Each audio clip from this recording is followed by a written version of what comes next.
I never thought silence could be this loud. But on the day I got married, it echoed louder than the music, louder than the vows, louder than the laughter of the guests. It screamed at me in every empty seat, especially the two in the front row.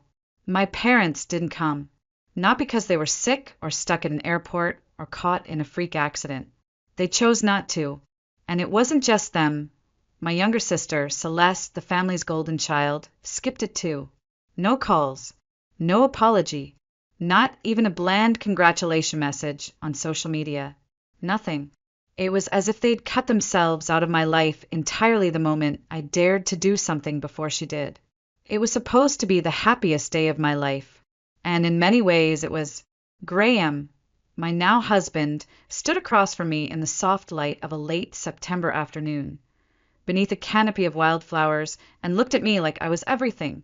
The way his eyes crinkled when I reached his side, the way his hands never let go of mine during the ceremony. It was beautiful, it was real, it was ours. But there was an ache I couldn't shake, buried beneath the joy. It throbbed in quiet moments, the father-daughter dance that never happened, the cake cutting where his mother had to stand in for mine, the speeches where no one from my side of the family said a word. People noticed, of course. They whispered politely. Some even asked carefully, assuming there had been some misunderstanding. "Are your parents running late?" Maybe they had trouble with the directions? I smiled, lied, shifted the conversation. I didn't want to make a scene. I didn't want to let their absence turn my day into another tragedy. But inside, I was bleeding. What hurt the most wasn't that they weren't there. It was that I wasn't surprised. I think I knew deep down, from the moment I told them I was engaged, that they'd never show up. The way Mom blinked slowly, as if she hadn't heard me correctly. The way Dad just nodded and mumbled something about it being a big step. The way their attention drifted. Back to Celeste. Always Celeste. I grew up with that kind of favoritism so tightly woven into our family DNA that, for years, I thought it was normal. I thought every daughter got measured against her sister. Every birthday became an afterthought if the younger one had a modeling gig that day. Every report card overshadowed by prom preparations or another ridiculous award Celeste had won. Celeste wasn't just talented, she was magnetic. Tall, thin, photogenic, brilliant in that effortless kind of way. From elementary school through college, she collected trophies, certificates, and followers like they were Pokemon cards. She was a model by 19, a business school star by 22, and now a rising executive in New York with a perfect LinkedIn profile to match her perfect jawline. My parents ate it up like gospel, framed her first magazine cover and hung it above the fireplace, hosted a party for her first billboard. And me? I was the girl who built things quietly, who solved problems on a screen, who could code for 12 hours straight, but never quite fit into the family's photo-ready aesthetic. I'm not saying I didn't try. God, I tried. I joined clubs I hated because Mom said it would look better. I took modeling classes once, after she dropped a brochure on my bed and said, "You might be surprised if you lost a few pounds." I even skipped a summer internship to help her plan one of Celeste's fashion events, just for a chance to be seen as the good daughter. But nothing was ever enough. There was always a better version of me, and her name was Celeste. So when I finally stopped chasing approval, when I built a life that didn't revolve around their validation, I thought maybe that would bring peace. And in some ways it did. But then came the wedding, and their absence wasn't just a statement. It was a message that said, "How dare you get married before your perfect sister?" And that message burned deeper than I expected. The thing about being the other daughter is that you learn how to shrink. Not all at once. It starts subtly, stepping aside in photos so your sister can be center stage, laughing quietly so your voice doesn't overpower hers, getting dressed quickly in the morning so Mom doesn't comment on how your thighs look in those jeans again. You learn not to expect applause. You learn to brace yourself for comparison. Every time you exist, Celeste was born with star power. Even before she could talk, She had a way of capturing every room. Teachers loved her. Neighbors adored her. My parents, they worshipped her. Every school play, science fair, spelling bee. She didn't just participate, she conquered. By high school, she wasn't just popular, she was legendary. Prom queen, debate team captain, student council president. Her life looked like the inside of a college brochure. Mine didn't. I wasn't invisible exactly, just blurry. The kind of daughter who gets nice effort instead of a standing ovation. When I graduated with a degree in computer science, a field I genuinely loved, my parents nodded once and went right back to helping Celeste prep for her next photo shoot. That same week, Mom had a custom frame made for Celeste's latest headshot. It went right over the fireplace, where my childhood drawings used to hang. Quietly replaced, quietly erased. At first, I thought the problem was me. Maybe if I lost weight like Mom suggested. Maybe if I wore makeup more often, smiled more, laughed less loudly. Maybe if I played tennis or joined theater, or switched my major to something more graceful, like Celeste's communications degree. I even tried modeling for one miserable semester in college. It was a disaster. Awkward poses, forced smiles, my body stuffed into sample sizes that didn't fit my frame or my spirit. When I quit, Celeste laughed. Well, she said, at least you tried. She never let me forget it. That's the thing about her. She didn't just shine. She made sure I stayed in the shadow. It wasn't always direct cruelty. Sometimes it was worse than that. It was subtle erasure. Telling our parents how well she was doing right after I shared a small success, interrupting my stories with bigger, better ones, sliding into my achievements like they were side notes to her narrative. And my parents, they let her. No, they encouraged it.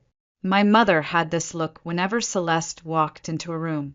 Soft, proud, radiant. She used to say things like, Celeste just has it, you know? Or she's meant for more. But when it came to me, the words were always about practicality. You should wear black, it's slimming. You might not get that internship, so don't get your hopes up. You're smart, but not everyone needs to be in the spotlight. Even in private, there was a hierarchy to our value. One summer, Celeste was up for a big modeling gig in New York. I had just gotten an offer to intern with a major software firm, my first real step into the industry. I remember telling them at dinner, heart pounding, expecting maybe, just maybe, a moment of pride. But the conversation turned. Mom mentioned how Celeste's agency was flying her out business class, and Dad asked if I could delay the internship so I wouldn't miss Celeste's runway show.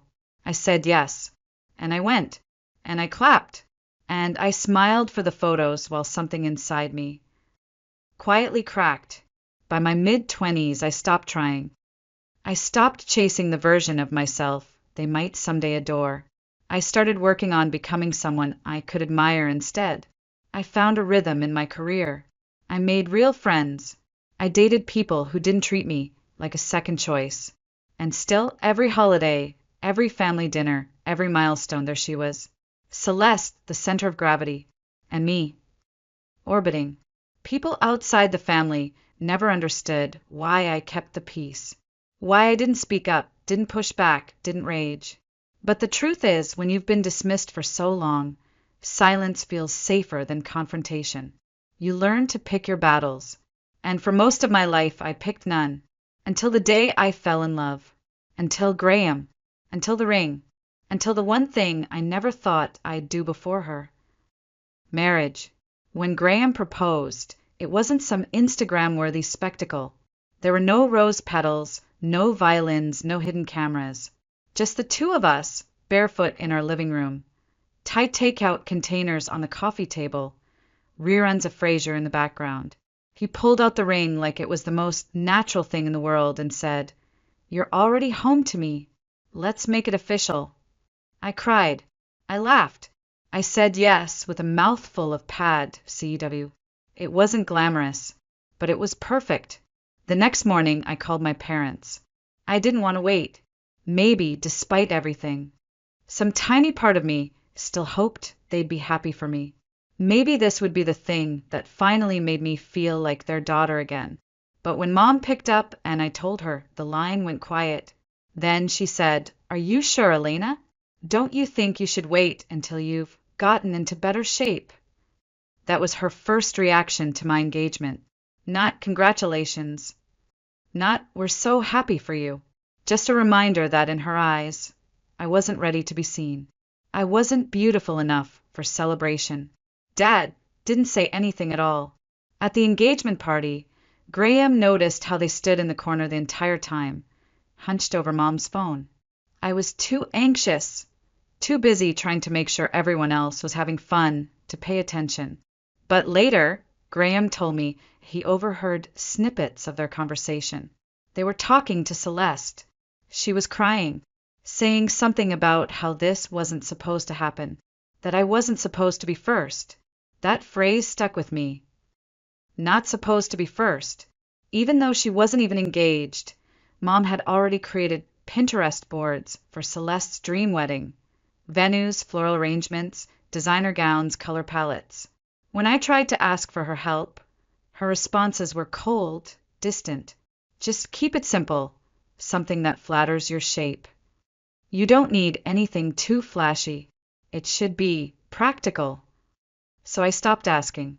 Instead, I planned the wedding with Joanna, Graham's mother, who, in the span of a few months, became the mother I had always wanted. She beamed when I showed her my dress. She cried when we tasted cake samples. She held my hand when I started doubting whether I deserved a beautiful day. She never once made me feel like a backup plan. We chose a small garden venue near the mountains. It had this magical stillness to it, like time slowed down just enough to let beauty take root.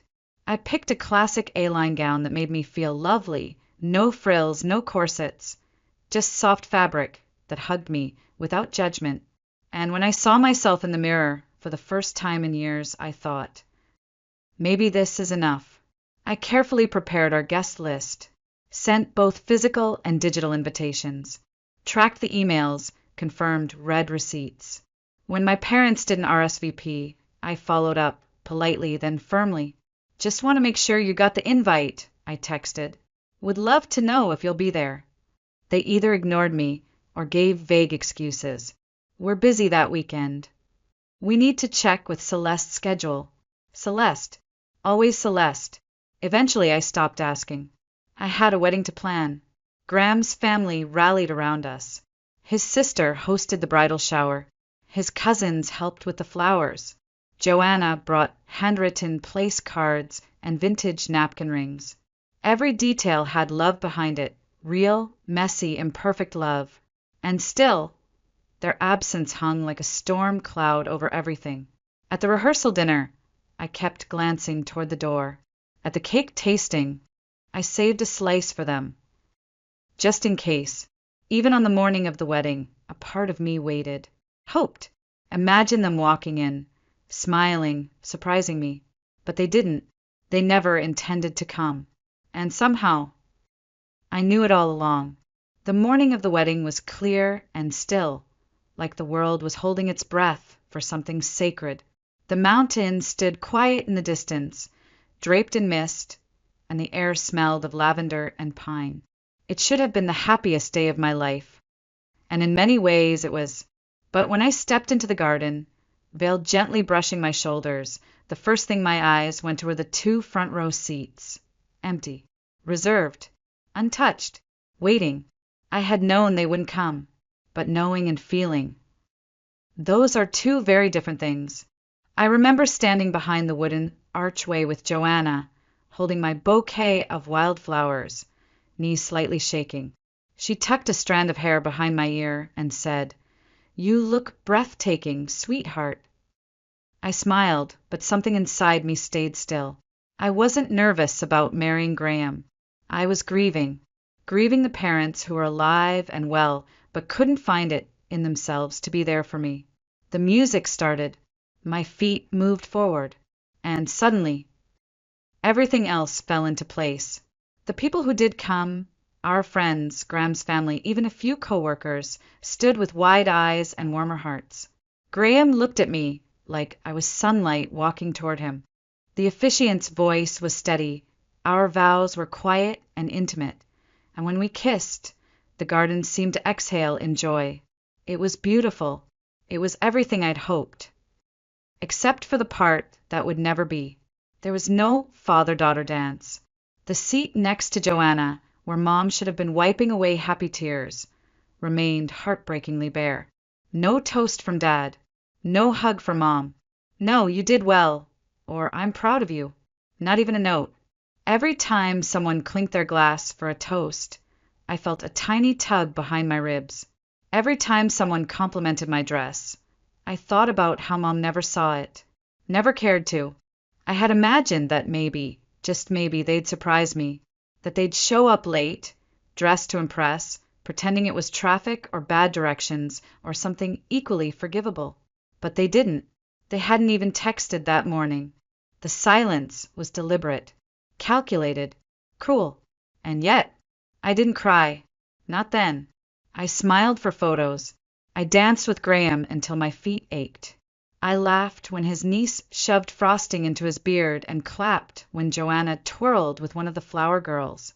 I lived in those moments because they were real, and I refused to let the people who didn't show up ruin the ones who did. But later that night, after the lights dimmed and the guests faded away, I stood alone at the edge of the dance floor. The garden, now glowing in soft candlelight, felt like a dream slowly dissolving. Graham came up behind me, wrapping his arms around my waist. "They didn't even call," I whispered. "I know," he said, gently resting his chin on my shoulder. "I shouldn't be surprised, but it still hurts," I murmured. He didn't say anything. He just held me, and in that silence I realized something. They had made their choice, not just that day, but every day before it. Every time they turned a blind eye to Celeste's jabs, every time they forgot my achievements, every time they reminded me with words or glances or sighs that I was second best. They had chosen who they loved out loud, and I had spent my whole life begging for the scraps of that affection. No more.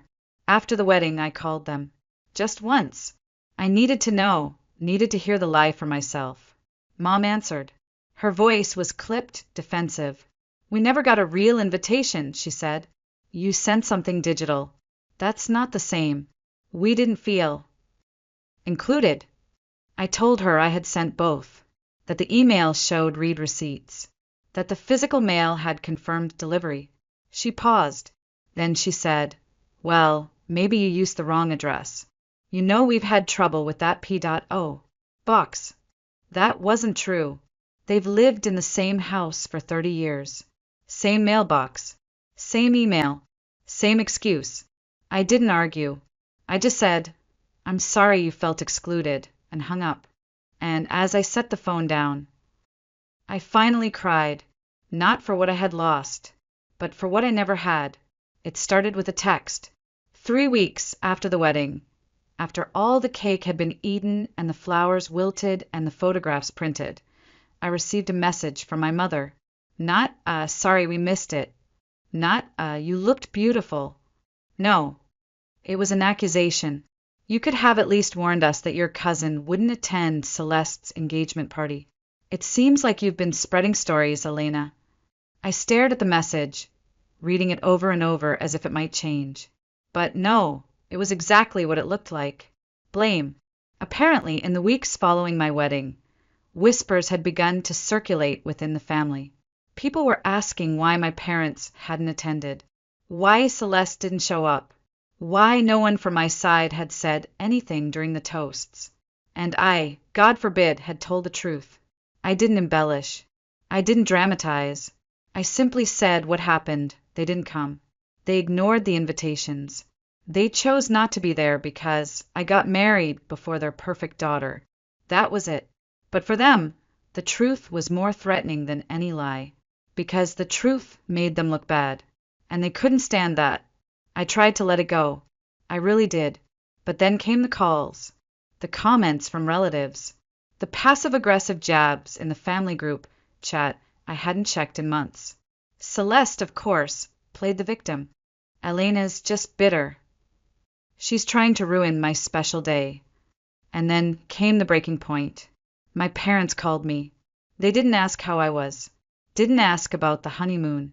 Didn't even congratulate me properly. Instead, they accused me of sabotaging Celeste's upcoming wedding, of being jealous, of wanting attention. I could have hung up. I could have smiled and nodded and swallowed the bile like I always had. But I didn't. Instead, I said something I'd never said to them in my entire life. You're right. There was a pause, the kind of silence that stretches between walls and years and scars. I am jealous, I said. Not of her job, not of her face or her career or her perfect life. I'm jealous of the love you gave her so freely, the love you held back from me like it was conditional, like I had to earn it, and she got it just for breathing. My mother gasped. My father tried to interrupt. I kept going. I'm jealous of how you showed up to every one of her school events with posters and balloons, but you barely remembered my graduation. I'm jealous that she got a party for her first modeling gig while I got a well done and a nod when I landed a six-figure job. I was shaking, not with fear, but with clarity. I remember when you canceled my graduation dinner because Celeste got a call back. I remember when you spent 3 weeks planning her prom dress fittings and gave me a hand-me-down. I remember all of it. You think I never spoke up? I did. You just didn't listen. They tried to cut me off, of course. Dad said I was exaggerating. Mom said I was being unfair. And then she said it. We never thought you'd go this far, to ruin your sister's wedding out of spite. But we always knew you were insecure about her. This just proves it. That's when it hit me. They weren't listening. They never had. Because in their story, I was always the problem. Always the difficult one. The bitter one. The one who couldn't just be happy for her sister. And for the first time in my life, I didn't care. I didn't apologize. I didn't explain. I didn't ask for understanding. I let their words hang in the air like smoke, and then I blew them out. I was raised by people who loved one child and tolerated the other. I'm done pretending that didn't leave a scar. I hung up. Calm. Steady. Done. When I walked outside, the sun was setting behind the mountains. Graham was already on the porch, 2 mugs of tea in hand. He looked at me, saw my face, and didn't ask a single question. Just handed me the cup and held my free hand. They're never going to change, are they? I whispered. No, he said softly. But you have. I should have known she wouldn't stay quiet. The thing about Celeste is, silence has never been her style. She lives in the spotlight, was raised in it, shaped by it, addicted to it.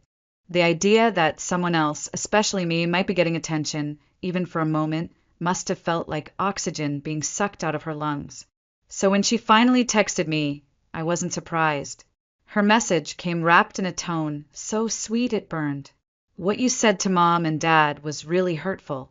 They've supported us both so much, Elena. Not everything has to be a competition. Please don't turn this into a family war. A family war? As if I had declared it. As if I hadn't spent 3 decades dodging landmines while she walked red carpets of approval. I didn't reply, not out of rage, not out of fear, but because what was the point? Her words were the same ones she'd always used. Gentle on the surface, venom underneath. A masterclass in manipulation. She never did well with being ignored. So when I didn't respond, she found a new audience, my husband. Graham got the first message during a meeting. I saw it pop up on his screen and watched his eyebrow twitch. It started innocently enough. Hi, Graham. I thought I'd reach out since Elena isn't answering. Just want to make sure she's okay. And then the layers peeled back. She's been really emotional lately, and I'm worried she might misinterpret things. You know how sensitive she can be. Then the final blow. I think maybe you, as her partner, can help her see the bigger picture. Sometimes it's hard for her to understand how family dynamics work. She takes things so Personally, that was the moment Graham burst out laughing. When I came home that evening, he was still shaking his head. We sat on the couch, rereading the messages together like they were entries in some deranged sitcom script. She'd even tried to hint that maybe he didn't know the whole story, that maybe he should speak to our parents directly, as if he were some clueless man waiting to be enlightened by her curated version of truth. "She really doesn't know me at all," he said, tossing his phone aside. "And she sure as hell doesn't know you." For years, Celeste's words had cut me like glass, sharp, delicate, and always with plausible deniability. But this time they felt desperate, hollow, like a mask cracking under its own weight. She wasn't reaching out to fix things. She was reaching out to control the narrative. And for once in my life, I didn't let her. It was liberating, not in some movie montage, girl power anthem kind of way, but in the quiet, private shift that happens when your body finally stops bracing for impact. I saw her clearly, maybe for the first time, not as the golden girl, the favorite, the untouchable, but as a woman so terrified of losing her place on the pedestal that she would sabotage anyone who dared to step into the light. Even me, especially me. And the saddest part? She didn't even realize that pedestal was already cracking. Because while she was busy texting Graham, our extended family was making decisions of their own. Word had spread. Aunts, uncles, cousins, people who had watched me grow up quietly beside her blaze, had started to question what they had once admired. Some declined to attend her bridal shower. A few withdrew from her wedding party altogether. Even our uncle, my father's own brother, the one who always kept silent to avoid family drama, sent me a message that said, "I should have spoken up years ago. I'm sorry." Celeste hadn't just lost her grip on me. She was losing her grip on the entire illusion. The downfall didn't come with screaming matches or family interventions. It didn't need to. It came quietly like rot beneath polished wood. Slow, steady, inevitable. It started with the RSVPs. Celeste's wedding, once poised to be the social event of the year, featured in a luxury vineyard in the Hamptons, with custom gowns and a designer floral wall, was bleeding guests. People who had once posed in every family photo, who had toasted her achievements without question, were suddenly unavailable. Scheduling conflicts, last-minute emergencies. "So sorry, we just can't make it." But it wasn't just the absences, it was the silence behind them. No reposts of her engagement photos. No, "can't wait for the big day" comments. No heart emojis flooding her announcements. Just a growing void where applause used to live. And for the first time, Celeste had no idea how to fill it. My parents noticed, of course. They blamed everyone but themselves. "They're jealous," Mom snapped during one call, voice tight with frustration. "They're buying into Elena's version of things. We always tried to be fair. You've twisted everything." I didn't argue. I didn't defend. I didn't need to, because the truth was finally louder than the performance. They had spent years crafting an image. The doting parents, the shining daughter, the perfect household wrapped in smiles and Pinterest boards.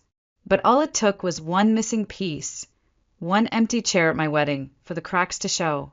People started asking questions. And once you start asking, you can't unsee. My cousin Lindsay told me later that the final straw was a comment at a baby shower. Someone asked Mom why they hadn't attended my wedding. She laughed, and said, "We never got a formal invitation. It was just one of those online things. We didn't feel it was real." That was the moment Lindsay decided not to go to Celeste's bachelorette weekend. It wasn't the lie, she told me. It was how easy it came out of her mouth. Another cousin, one who had always adored Celeste, messaged me to ask what really happened.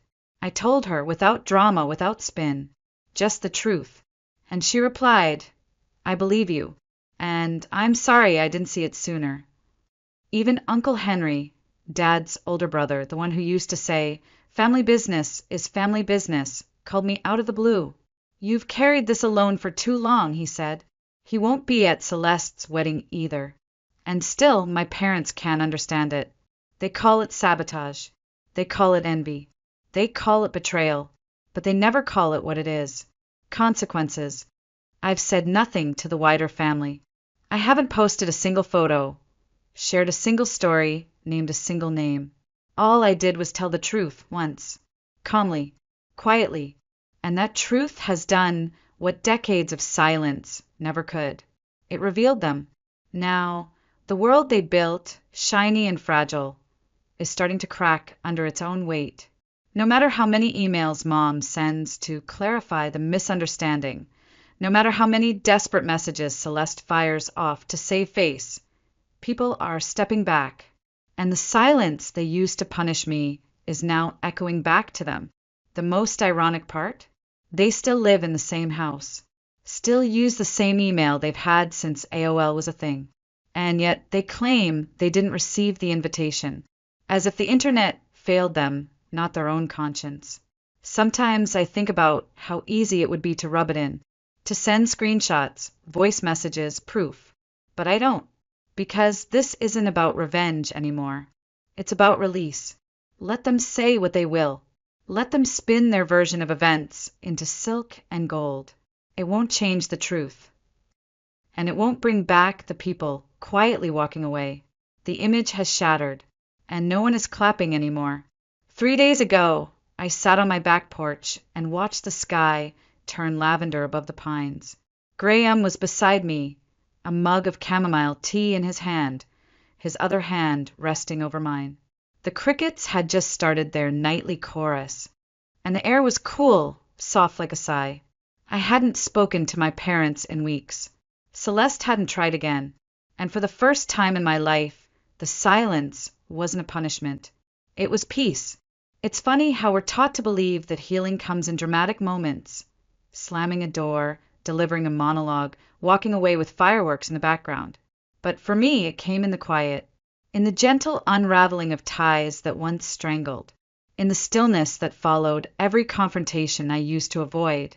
I had spent decades chasing a version of love that was never meant for me, trying to earn what should have been given freely, trying to become someone worthy of being chosen. But what I finally understand is, I was never unworthy. I was just never their ideal. Their idea of love was conditional, performative, pretty in pictures, but hollow up close.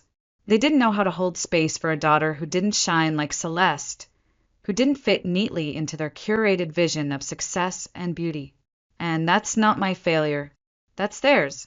Graham squeezed my hand that night, gently without a word. And I thought about all the things I'd lost trying to be part of a family that never truly saw me. But I also thought about what I'd gained by letting go. A husband who never compared me to anyone. A mother-in-law who made me feel seen. Friends who celebrated my wins, no matter how small. And a self I actually recognized in the mirror. I won't lie and say I'm over it. Some wounds leave shadows. Some moments, like seeing a father twirl his daughter at a wedding or hearing someone say, "You remind me of my mom," will always sting. But the difference now is I don't bleed from those wounds anymore. I just notice them and keep walking. Celeste's wedding is in 2 weeks. I won't be attending, not out of spite, not out of revenge, but because I no longer owe anyone my presence just to keep the illusion alive. Let them host their polished event. Let them pose for perfect pictures. Let them bask in their curated joy. I hope, truly, that Celeste finds peace in her new chapter. I hope my parents find something to fill the silence they once used as a weapon. As for me, I'll be home, probably barefoot in the garden, planting something small and quiet, something that grows slowly, steadily, without needing applause. Maybe lavender, maybe rosemary, maybe something I don't even know the name of yet. Because sometimes the best revenge is no revenge at all, just a life well lived, a heart well guarded, and peace that doesn't ask for permission.